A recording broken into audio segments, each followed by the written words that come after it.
يا كوم تحلام السنين المهملة، بتخبر جيبي على قد السؤال. هل شي أمل نعرف حقائق مقفلة ويتضح مكنون في صدر الليال؟ وإن كان عادي في مراحل أوله، قولي لنا نقطع مراحلها الطوال. ما هكذا نبقى وربي مهزلة اتقطعت في يدنا كل الحبال. بالآخرة والتالية والأولة صرنا على حد القواطع والنصال. كل جهلا وين دربه يوصله، تايه على وجهه ومقطوع الوصال. من كل شي قد راح يا صاحب ظله، الله يكفينا مع الوقت القتال.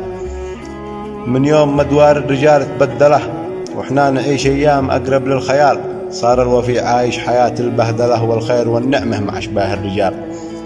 والسارق أصبح من رموز الديولة، وأهل الأمانة ما لهم فيها مجال. وأهل الكرم والجود وأهل المرجلة، أحوالهم يا صاحبي في خس حال. وأهل النمايم والحكا والبلبلة، تصديقهم واجب ومن لا قال. وأهل الشرف كلين حمله مثقله، لا قال ينهض نوخه حمل الثقال. ماتت عوايدنا وشرع القبيلة، واصبح عزيز القوم خاضع للجهال. وتزعزعت كل القيم وتخلخله، في وضع من يشقى أتى غيره ونال. أصبح مذاق الحلو مثل الحنظلة، وتعكر الصافي مع العذب الزلال. يا فاتنه تملك عيون مكحلة، يا من حويتي كل زينات الخصال. يا بوصلة عكس اتجاه البوصلة، يا وجهتي في شرق ولا في شمال.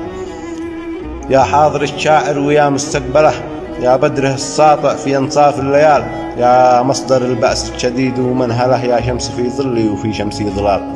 للجيش يشيل الجور ظهري يحمله، حتى ولو تعجز على حمله جبال. بقطع صعوبات الزمن والمرحلة، وانسى سنين الهجر في لحظة وصال. لا تحسبي وضع الزمن بتقبله، لا والنبي ما دام والدنيا نضال. هي واحدة، إما الحلمي بوصله، ولا في موتي خير لي بين الرجال.